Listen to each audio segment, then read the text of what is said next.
My name is Colleen Hartwell. I'm 29 years old. And this is the story of how my own family erased me, until a letter no one saw coming changed everything. It started on the morning of my grandfather's funeral. Or at least I thought it did. I hadn't spoken to my parents in nearly 2 years. The last time we were in the same room, my father told me, "You don't belong in this family if you keep living like you're better than us." And my mother just nodded. My sister, Livia, didn't say anything at all. She never did. Not when it mattered. So when I saw the obituary in the paper with a quiet line at the bottom that read, "Memorial service to be held Saturday, 12 p.m. Hartwell Church," I didn't hesitate. I booked a flight, packed a single black dress, and went home. Or, to be more accurate, I returned to the place where people used to call me family. I arrived at the church 15 minutes early. It was silent. The doors were unlocked, but the pews were empty. No flowers. No music. No signs that a service had ever taken place. I sat alone for almost an hour in that drafty room with sunlight bleeding through stained glass, wondering if maybe they'd moved the location, or cancelled it without telling me. It wasn't until that evening, back in the motel, that I received a message from a woman named Janice. She used to help my grandma with the garden. She wrote, "The service was lovely. Everyone wondered why you didn't show. Livia said you moved to France." France. I hadn't left Seattle in over a year. Something wasn't right. And the more I stared at that message, the more my gut screamed that none of this was an accident. 2 days later, I got an email from attorney Thomas Keene. "Dear Colleen, I'm terribly sorry you didn't receive the invitation for the reading of Mr. Raymond Hartwell's will. I had sent it to the address your sister provided. I didn't realize it wasn't yours." Attached was the message my sister Livia had written to him. "Since she's no longer part of the family, we're handling her files separately to keep things efficient. Thank you for respecting our internal decision." Internal decision. That sentence was the nail in the coffin. I wasn't just forgotten. I was erased. But what they didn't know, what they never could have prepared for, was what happened next. Because a week after the funeral, a courier showed up at my lab in Seattle with an envelope. Hand-delivered. No return address. My name was written in familiar looping script. My grandfather's handwriting. Inside was a single note. "Open this letter only when they are all present. Love always, Grandpa." I stared at that letter for hours. Ran my fingers over the creases. He had written it. For me. After everything. I called attorney Keene. He answered on the first ring. "I was wondering when you'd reach out," he said. "Your grandfather left instructions. He said if you received that letter, and only then, to return to the Hartwell estate." "Are they expecting me?" "No," he said calmly. "But they're expecting the final reading." My heart beat so loudly I couldn't hear for a moment. He continued. "He left something else, Colleen. Something they don't know about. Something he kept for you. But I won't say more over the phone." I flew out to Vermont on a gray, misty morning. The kind of weather that clings to your coat and bones like memory. When I pulled up the gravel road toward the estate, everything looked exactly the same. The tall oak trees lining the driveway. The red barn leaning slightly to one side. The house my grandfather built with his own hands still standing like it was waiting for me. I walked up the porch steps slowly, my heels clicking on the worn boards. I reached for the door, and for the briefest moment I hesitated. I hadn't been back in 3 years. Not since the last time I tried to visit Grandpa and was told, by Livia, that he didn't want to see me. That day, I had stood on this very porch for 20 minutes, knocking. No one answered. Livia stepped out from the garden in her spotless white sundress and gave me the coldest smile I'd ever seen. She said, "He's on vacation with the nurse." But his car was parked out back. I knew he was inside. I also knew I wasn't welcome. That was the last time I came to the house. Till now. Inside, attorney Keene was already waiting. He had laid out folders and a sealed envelope with a red wax seal that bore my grandfather's initials. "You're early," he said with a small smile. "I wanted to come in first." Before them. He nodded. Your grandfather said, always let her walk in first. She never needed to trail behind anyone. I sat down in the corner chair. The one with a small notch I had carved into the leg when I was 7 and hiding under the table during a storm. No one had ever fixed it. It was still mine.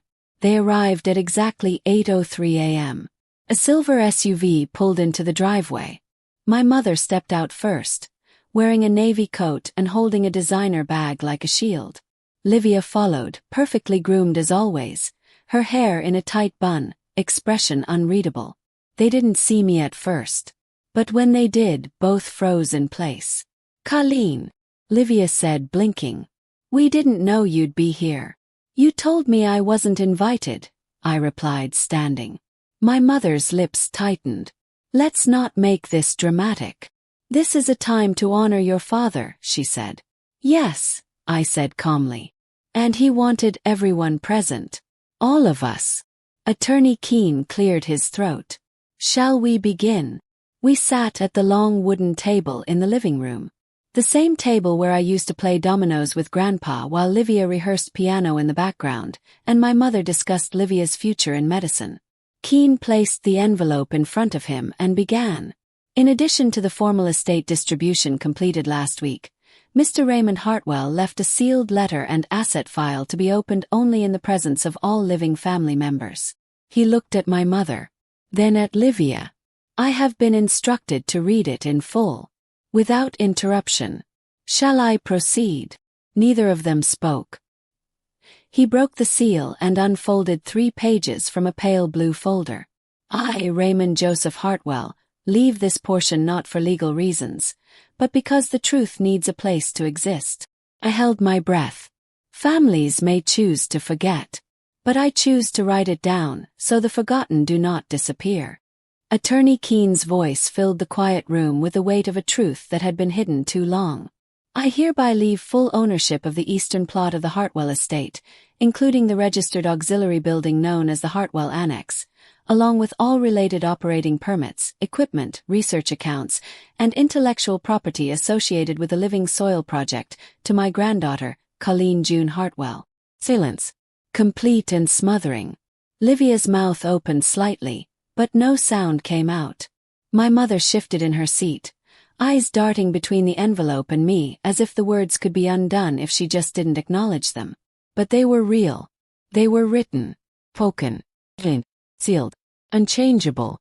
I sat still, but inside I could feel something stirring, like wind moving through a forest that had been still for too long. I wasn't expecting this. Came for closure, for clarity, not for land, not for buildings, not for anything but the truth. And yet, he had left it all. Attorney Keene continued without flinching.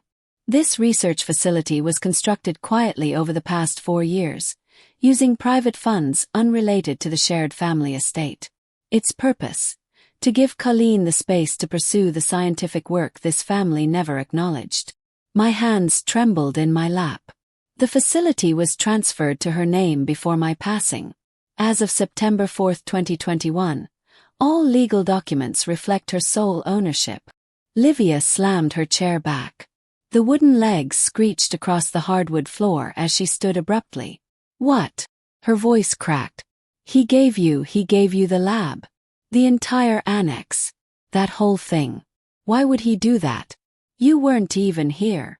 Her voice was shrill, almost shaking.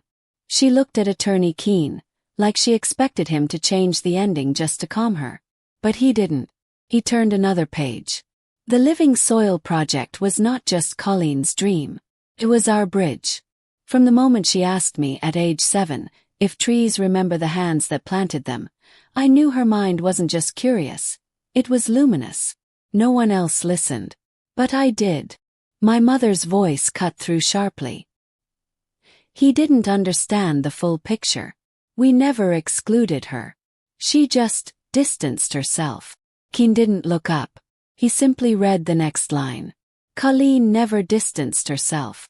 She reached out. She visited. She called. But her messages never made it to me. And I know why. Livia's face turned pale. No investigation needed. Keane said, voice low. He wrote those words himself. I used to think their silence came from confusion. Now I understand, it was a choice. My mother stood now, trying to hold herself together.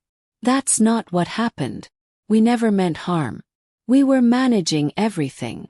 And in managing everything, I said quietly, you managed to erase me. The attorney reached for one final page. He requested I play a recording. He pulled out a small voice recorder and set it on the table. My pulse roared in my ears. This is Linda Monroe, lead caregiver for Mr. Raymond Hartwell during the final 8 months of his life. During this time, Mr. Hartwell received weekly calls from his granddaughter Colleen. He called them the best medicine of the week. I blinked, my vision blurring. He frequently asked when she might visit. I responded, perhaps she's busy or doesn't know how much you miss her.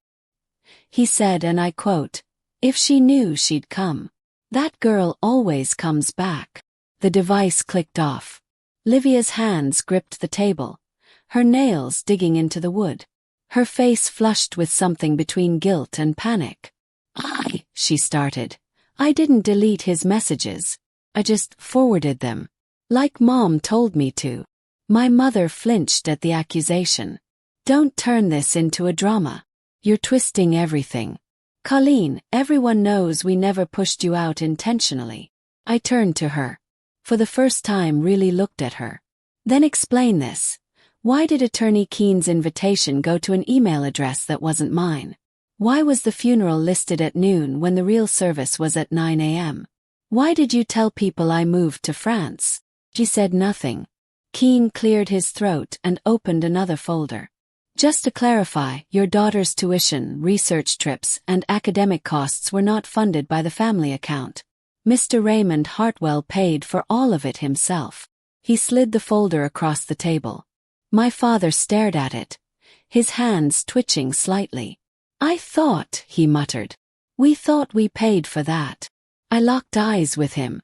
Everything I thought this family gave me, turns out it was just one man. Quietly holding me up so I wouldn't fall. My mother whispered. But we supported Olivia. This family supported her. And Grandpa supported me, I said. But quietly. Without fanfare. Without permission. Keane spoke again. There's one last letter. Mr. Hartwell left this to be read aloud by Colleen, in front of the family. I took the envelope with trembling fingers. I opened it slowly, aware of every breath in the room. Colleen, if you're reading this, then I trust everything has come to light. I want you to know I never stopped believing in you. They may have made noise, but you made progress. You weren't loud, but you were never small. You were light even in silence. Don't let them dim that. Not ever again. I swallowed, the lump in my throat unbearable. Build your world. Don't wait for them to approve of it. The soil will remember you. The earth will grow for you. Let others learn from what they tried to bury. You were never meant to fit in. You were meant to stand out. When I finished reading, the room felt like it had been cracked open by light. No one said a word. Olivia finally slumped back into her chair, her eyes glassy. She wasn't angry anymore. She was wrecked. It's over, she whispered. He gave it to her because she deserved it. She stood and walked out. No goodbye. Just the soft thud of her footsteps down the hallway. My mother tried to reach for her, but stopped short. My father stayed in his chair a while longer, then pushed himself up. He didn't look at me. Didn't say anything. But when he left, he didn't slam the door. He just left. And for once, they walked away without taking anything from me. When they left, I didn't move for a long time. The house, once filled with expectation and judgment and cold dinners filled with silence, felt still. But not empty. It was like Grandpa's words had soaked into the walls, like the floorboards remembered him, and they were waiting for me to finally come home. Attorney Keane quietly began gathering the papers. He didn't say much, just a few final legal remarks and instructions about the keys to the Hartwell Annex. Then he paused before leaving and said, "He believed in you, Colleen. In a way I've rarely seen. You don't need to prove anything anymore. Just do what you were meant to do. He nodded. I couldn't speak yet. The next morning I walked the eastern path of the estate. The dirt road was familiar, though I hadn't seen it in years. Dew clung to the tall grass.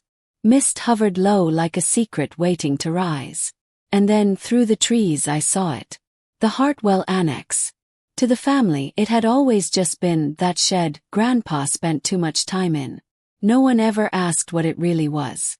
No one cared enough to find out. But I did. And now it was mine. The double doors creaked as I pushed them open. And I swear, it felt like stepping into a dream I had dared to forget. Sunlight streamed in through tall, clean windows. The air smelled faintly of cedar and soil. High wooden ceilings stretched above stainless steel tables. Shelves lined the walls, carefully labeled samples, boxes of preserved leaves and seeds, glass containers holding everything from rich earth to strange glowing moss I recognized from old research journals. I walked in slowly, reverently.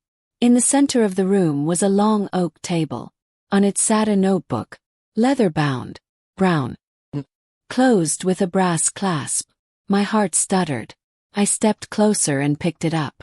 The pages were fragile, worn, but I recognized the first line immediately. It was in my own handwriting from when I was 12. Hypothesis. A tree can remember if exposed to the same stimulus repeatedly. Covered my mouth. I remembered that day. It had been raining, and I was convinced the maple tree in the backyard trembled differently when I touched it. So I tested it. 3 days in a row. Logged the data. Used the green plastic stopwatch Grandpa gave me for my birthday. And he had kept it. All these years.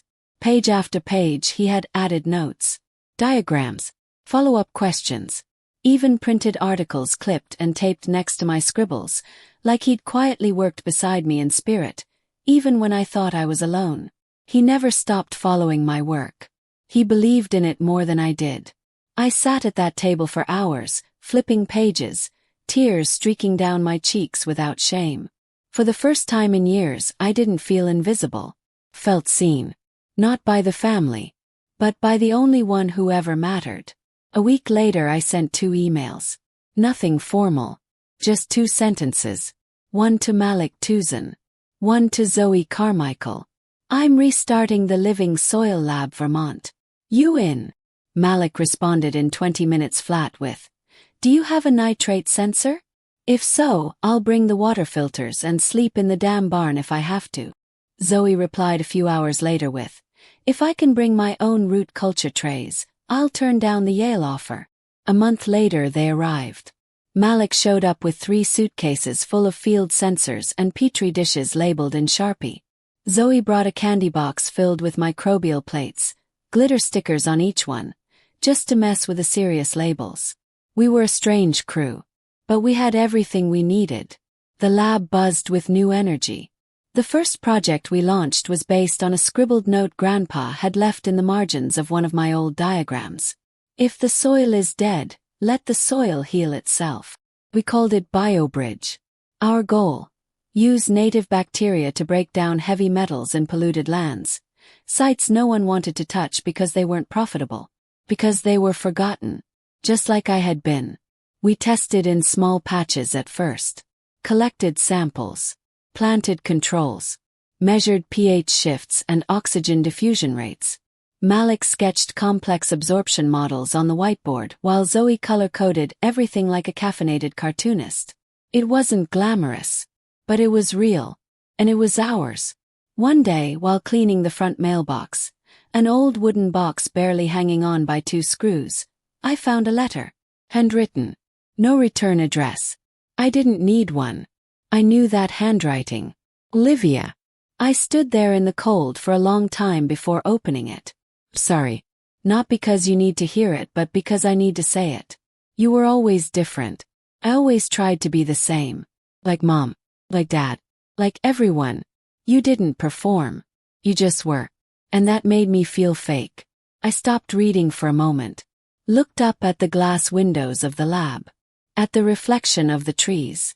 The way the maple leaves were turning orange and red. The way Grandpa used to say, "Let nature write its story." The letter continued.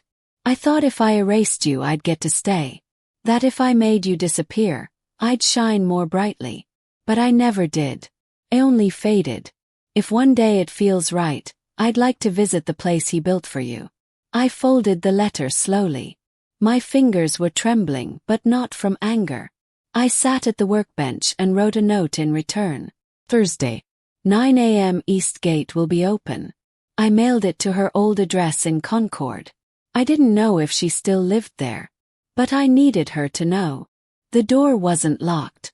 It never had been. The morning Olivia was supposed to arrive, I found myself pacing. It wasn't fear exactly. It was something heavier, like walking through a fog made of old memories. Every step forward pressed against a past I hadn't yet made peace with. At 8:52 a.m., I heard the gravel crunch beneath tires. I didn't go to the window. At 8:59 the doorbell didn't ring. Instead I heard the soft creak of the Hartwell Annex's side door, the one we left unlocked for deliveries and early interns. She stepped inside quietly, her silhouette framed in the glass hallway. No heels this time. Just worn gray Converse and a coat that hung too loose on her frame, like she'd lost weight or maybe just didn't bother tailoring her life to fit anymore. When she saw me, she froze. "Hi," she started, her voice smaller than I remembered. I didn't make her finish. I didn't say her name or cross the room dramatically. I simply asked, "You want some ginger tea?" Her eyes blinked once, like she didn't expect kindness. We sat in the Annex's tiny lab kitchen, the one Malik called the emotional resupply station. The kettle hissed gently on the stove. Steam blurred the small window above the sink. Between us was the same old ceramic mug Grandpa always used. Poured the tea. Neither of us spoke. Not at first. "I thought it would be cold in here," she finally said, eyes scanning the space. "Like a hospital. All white and sterile." "It wasn't built to impress," I said softly. "It was built to breathe." She nodded, then looked down at her mug. "I'm not sure I've ever done anything that wasn't for show," she whispered. "Not love. Not smiles. Not even when I took care of Grandpa." I let the silence stretch between us, let her sit in it without rescuing her. Because real honesty doesn't arrive in speeches. It arrives in stammering truths and lowered eyes. "What do you want to do here?" Yes. Her shoulders lifted just slightly, as if the answer carried too much weight. "I'm not a scientist," she said. "But I write well. I used to help kids with college essays at the clinic." She looked up. "I want to teach. Not academics. Just how to speak from truth. How to tell your own story. Especially the ones that don't fit in glossy brochures." I stared at her for a long time, searching for the old Olivia beneath the polished one. And I found her. "I have a group coming Monday at 10 a.m. high school kids from Brattleboro. They're doing a soil biotransformation project. If you want, you can be here. Bring a whiteboard and cookies." She smiled. Barely. But it was the first real one I'd seen in over a decade. By December, Olivia had become Miss V to the students. They adored her. Not for her past, but because she saw them. The same way Grandpa once saw me. STEM Without Silence, our grassroots initiative, had exploded. What started as a pilot program for 3 underfunded schools was now in 11 districts across Vermont, Tennessee, and New Mexico.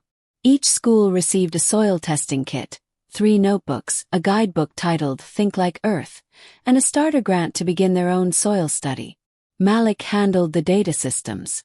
Zoe trained the student mentors. Olivia taught them how to write. Not just academically but powerfully. Every student left the program with one essay that was both scientific and deeply personal. On the front page of their notebook, in silver ink, we printed the same quote from Grandpa's very first note to me. "Write the things they don't understand. One day the world will." That summer, a 14-year-old girl named Lena Yossi changed my life. Her science teacher brought her in early one morning with a single sentence. "This one doesn't fit in normal boxes. Maybe you'll know what to do with her."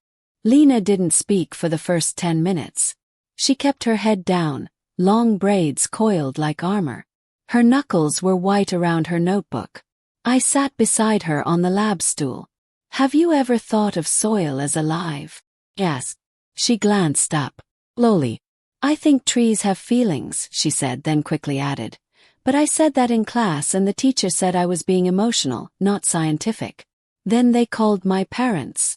I exhaled softly. "When I was 12, I asked why roots turn toward water," I told her. "My teacher said, 'It's genetic. Don't ask dumb questions.' So I dug a hole in the yard and tested it myself." Lena's lips parted in disbelief. Her eyes lit with something fragile but glowing.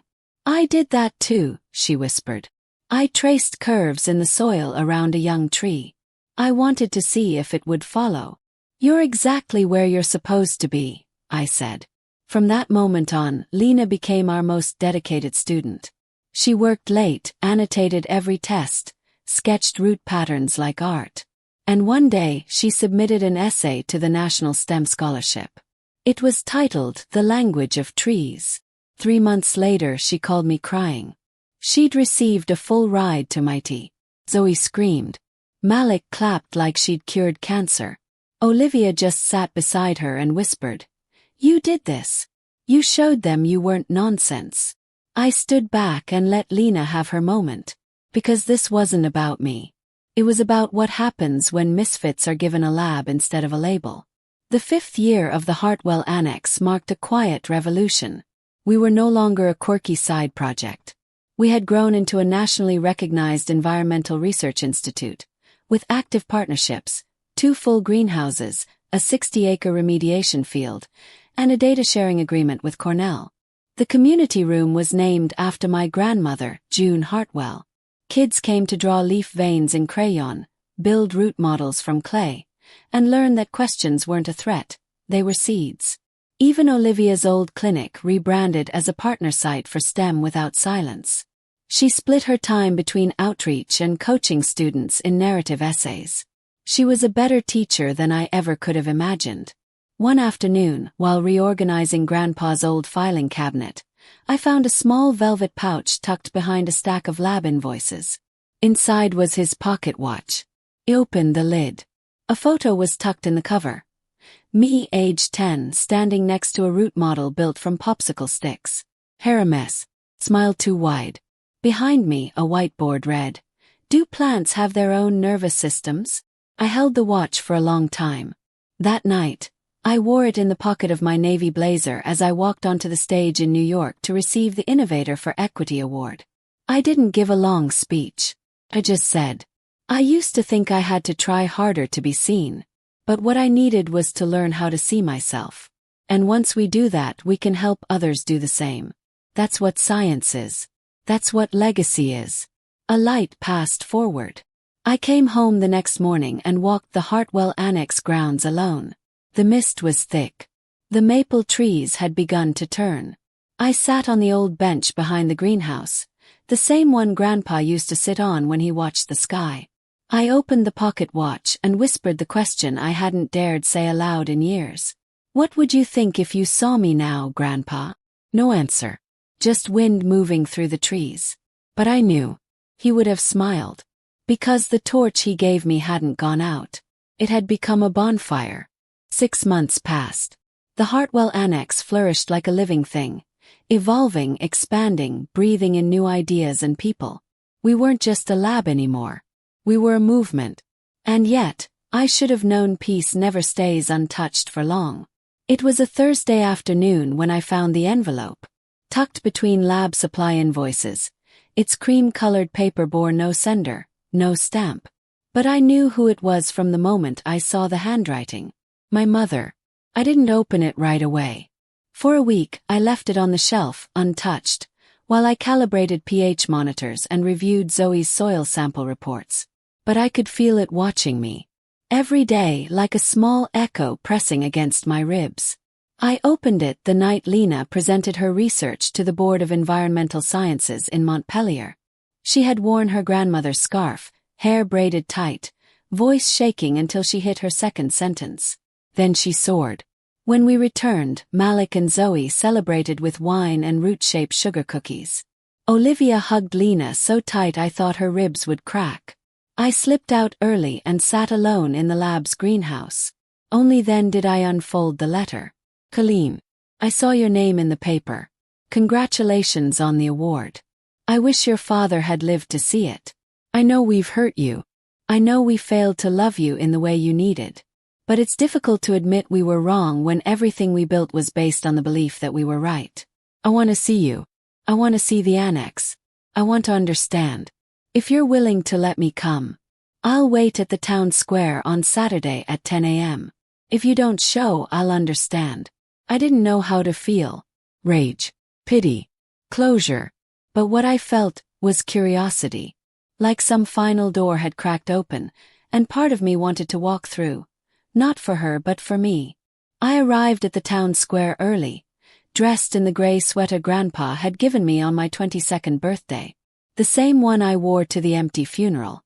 I didn't expect her to come, but she did. At exactly 10 a.m. she appeared, standing beside the war memorial, her coat too pristine for a Vermont winter, her gloves clutched tightly in one hand. When she saw me, she didn't smile. She simply said, "Thank you for coming." We walked in silence to the annex. She didn't say much as I guided her through the greenhouses, through the lab, past the kids' learning room and into the central research bay. I showed her the living soil project, explained our microbe mapping. I watched her eyes trail over the test plates and centrifuges and heat stress chambers. And then we reached the central oak table. The notebook was still there. Leather-bound. Brass clasp. I paused. "Is that?" she asked. "My childhood notes," I said. "The ones Grandpa kept. The ones no one else ever asked about." She sat down slowly in one of the side chairs. Her hands trembled slightly. "I never understood you," she said, her voice thin. "And I didn't try to." I didn't respond. I thought if I could mold Livia into something bright and perfect, maybe she'd be enough for all of us. Maybe I could forgive myself for the fact that I didn't know what to do with a daughter who didn't talk much and asked questions I didn't have answers to. She looked at me, her eyes watery. But for once, there was no defense in them. Just fragility. "Do you hate me?" she asked. I thought about that for a long moment. "I don't hate you," I said slowly. "But I don't owe you anything. Not love. Not forgiveness. Not comfort." She nodded, tears slipping quietly down her cheek. "But I'll let you stay for a while," I added. "And watch. That's what you never did. You never just watched." She stayed for an hour. Maybe more. She didn't talk much. Didn't touch anything. Just sat and observed while Zoe taught an intro group how to identify fungal colonies on decaying roots. Then she stood and left. No goodbye. Just a soft, "Thank you," whispered as she passed the door. And that was enough. 1 week later, I got a call from a journalist named Rebecca Kane. She worked for a major science and society magazine and had heard about STEM without silence. "Your story is rare," she said. "Legacy, redemption, equity. We want to do a full feature. Photos, interviews. A narrative piece that captures how the Hartwell Annex came to be." I hesitated. We weren't doing this for headlines. But Rebecca said one thing that struck me. If kids out there think science belongs only to rich families and elite schools, then your silence becomes part of the problem. Let them see the cracks, the scars, the way you built something after being thrown out. She was right. So I said yes. The article came out the following month. The title was simple. "The Daughter They Tried to Forget." In it they told the full story. About the girl erased from her grandfather's funeral. About the letter that changed everything. About the lab built not for profit but for potential. About the students once called failures who were now shaping the future of sustainable biology. The backlash from my family was immediate. My aunt left me a voicemail calling the article a humiliation. My cousin emailed to say I was dragging family history through the mud. But Olivia texted me only one thing. It was honest. "Thank you for saying what I couldn't." That same week, Olivia came to me with a folder. I've been coaching one of the new girls, she said, her hands trembling slightly. And I think you need to see this. Inside was a printed essay. It was by a student named Maya Reed. 15. Soft-spoken. Always hiding behind her hoodie in class. The essay was titled Silence Isn't Safe. And in it, Maya described a household where every question was met with slaps, where science was mocked and books were burned. She wrote about stealing time in the library to read about microbiomes, about copying diagrams into her notebook under her blankets at night. I don't want to be quiet anymore, she wrote. I want to be the one who says, let's test it. Let's ask it. Let's find out. When I finished reading, I handed the paper back to Olivia. She's you, Olivia said. She's me. She's all of us. He nodded. We start building her future now. When Maya's essay was posted to the STEM Without Silence blog, we thought only the usual readers, teachers, local students, maybe a few non-profit donors, would see it. We were wrong. Within a week it went viral. Thousands of shares. Reposts by educators, climate activists, even scientists at NASA. Teenagers across the country left comments like, "This is how I've felt my whole life. I was told to shut up too. I'm printing this and putting it on my wall." One user simply wrote, "Maya spoke for a generation." And then the journalists came. Not just small regional writers. This time it was CNN, The Guardian, NPR, even a feature request from The Atlantic. Maya, at 15, was overwhelmed. But she was brave. She agreed to one interview. Just one. I stood next to her under the high-arched greenhouse glass, where she'd spent weeks studying native fungi. The reporter asked, "Why do you think your story matters?" Maya looked straight at the camera and said, "Because for every kid who gets told to stay quiet, there should be someone else saying, speak louder." That same day something else happened. I received a letter, official, sealed in thick ivory paper, bearing the insignia of the Vermont State Committee on Scientific Advancement. Inside was an invitation. The Hartwell Annex had been nominated for a $4.2 million state-backed grant under the Rural Innovation and Education Equity Fund. It was the largest scientific education grant ever offered in Vermont. The committee wanted to visit, tour the facility, meet our team. But it came with one condition. They'd be accompanied by donors. One of whom was a man named Charles Redmond. I knew the name. Everyone in Vermont did. Redmond Industries had funded half the state's infrastructure over the last 20 years, and polluted more of it than anyone cared to admit. Their factories were some of the worst offenders in groundwater contamination. Redmond wasn't coming to admire what we built. He was coming to control it. The morning of the visit, I wore my grandfather's old field jacket. No makeup, no styling. Just my name badge, a notebook in my pocket, and mud on my boots from checking the microbial cages that morning. Redmond arrived in a black Escalade, gold cufflinks, burgundy tie. He walked in with a practiced smile and outstretched hand. "Ms. Hartwell, finally. I've been curious about the girl who stirred up the state with an essay." I shook his hand briefly. "I didn't write it," I said. "A student did. Maya Reed." "Ah yes. Quite the firecracker." His eyes swept the room. "This place is quaint." He said it like it was a flaw. We gave the tour. Zoe explained our microbe cultivation trays. Malik showed off our water analysis software. Olivia led them into the student lab, where a 13-year-old boy named Nolan was diagramming root respiration with crayons on butcher paper.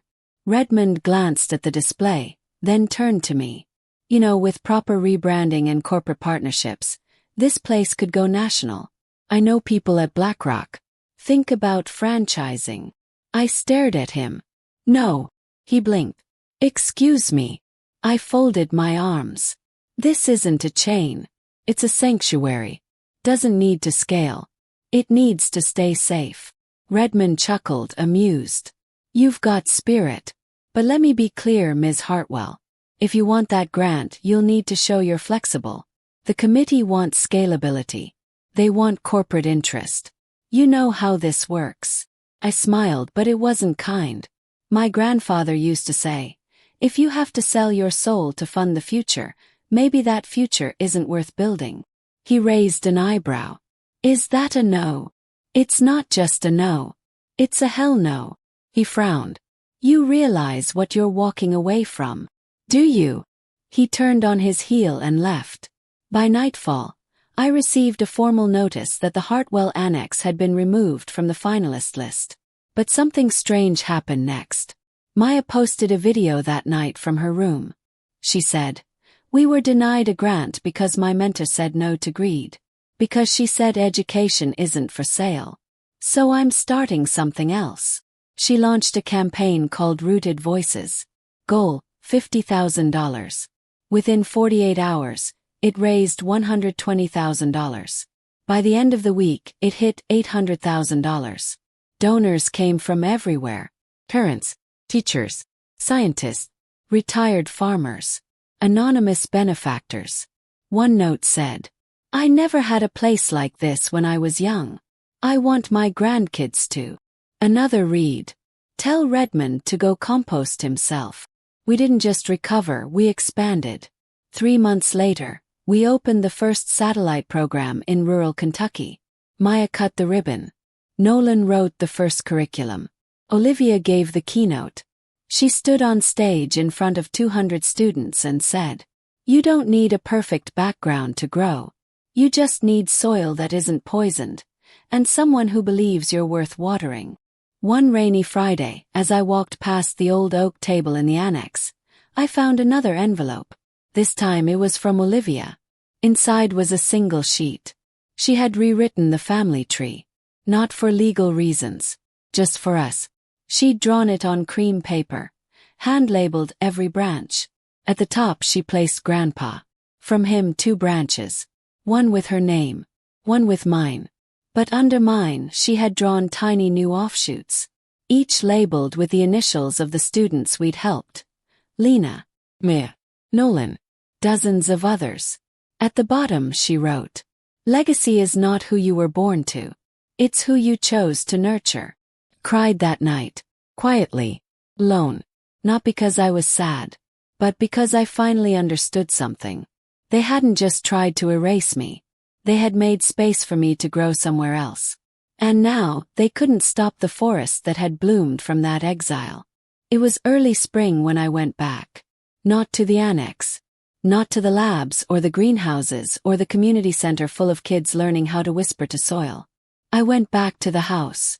The Hartwell house, the place where I had once hidden under dinner tables, notebook in hand, asking questions no one wanted to answer. I hadn't stepped foot inside since the will was read. Since my mother, father, and sister left the room without looking back. But now, 2 years later, something told me it was time. It was Olivia who called. "The house is being sold," she said quietly. "Mom's moving to Florida. I thought you should come see it one last time." I didn't ask why she called me or what she hoped I'd do. I just said yes. When I arrived, the air smelled like lemon oil and dust. Everything had been scrubbed for the realtor's open house. But no amount of polish could erase what lived in the corners of that place. The ghosts of cold dinners. The silence after my name was dismissed. The weight of being unwanted in your own bloodline. My mother was standing in the foyer when I walked in. She looked smaller. Not older. Just faded. Her voice wavered when she said, "Thank you for coming." I nodded, unsure what I'd come for. Closure. Maybe. Or maybe just the final page. We walked room to room. She showed me things like it was the first time. "This was your father's office," she said softly, gesturing toward the room that once terrified me. "He always said you were too sensitive. That if you just tried harder to fit in." She stopped, looked away. "I think now he was afraid of your brilliance," she whispered. He didn't know what to do with a daughter who made him feel small. In the living room, I ran my fingers along the back of the old couch. I remembered the night I tried to show my award certificate to my dad. How he never looked up from the news. "How did you explain me to your friends?" I asked her suddenly. She blinked, startled. "I didn't," she said. "Not because I was ashamed. But because I didn't understand you. And now, she hesitated. Then, now I think you're the only one I should have been learning from. Should have moved me. But grief doesn't always come with reconciliation. Sometimes it just lands soft like ash. She handed me a small wooden box before I left. I found this in the attic, she said. I think it's yours. Inside were dozens of drawings. My old ones. The tree root systems, the butterfly wing sketches, even the worm colony diagrams I'd made as a kid. I hadn't seen them in decades. She'd kept them. That meant something. Not everything, but something. The next day, I met Olivia at the base of the hill behind the annex. I've been thinking, she said, holding a folder. We need to name the third greenhouse. You know, the one for hydrocarbon remediating microbes. I raised an eyebrow. Got a name in mind. He grinned. Colleen. I laughed. Absolutely not. She rolled her eyes. Fine. Then let's name it after the question you asked when you were 7. The one Grandpa never stopped quoting. And blinked. Do trees remember? We stood in silence for a long time. Then I nodded. Yeah, that's the one.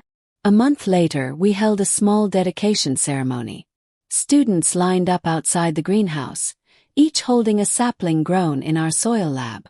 Maya read a new essay she'd written called What the Soil Heard. Lena spoke about how curiosity saved her life. And I stood beside the new plaque, hand-carved in cedar, etched with 6 simple words. Greenhouse 3. The place trees remember. That night, I sat alone at the old bench behind the greenhouse. The same bench Grandpa used to sit on for hours, just watching. I pulled out the leather notebook, my first one. The pages were worn now, frayed, but still whole. I flipped to the back and scribbled something new. Legacy isn't what you leave behind. It's what you teach others to carry forward. The wind was soft. The stars were clear. Closed the notebook. And in the stillness of that spring night, I felt something quiet bloom inside me. Not victory. Not even peace. But continuity. Like I had become the bridge he always believed I was. A place where silence ends and questions begin. If you've ever been the child no one understood, the quiet one, the curious one, the different one, this story is for you. You don't need a spotlight to shine. You don't need approval to begin. Sometimes the most powerful thing you can do is believe in your own voice, even when no one else does. And if you've ever had someone, like a grandfather, who saw the real you when others looked away, hold on to that. That's where the real legacy lives. If this story moved you, don't forget to like, share, and subscribe to Revenge Echoes, where stories speak louder than revenge. And healing is sometimes the best revenge of all.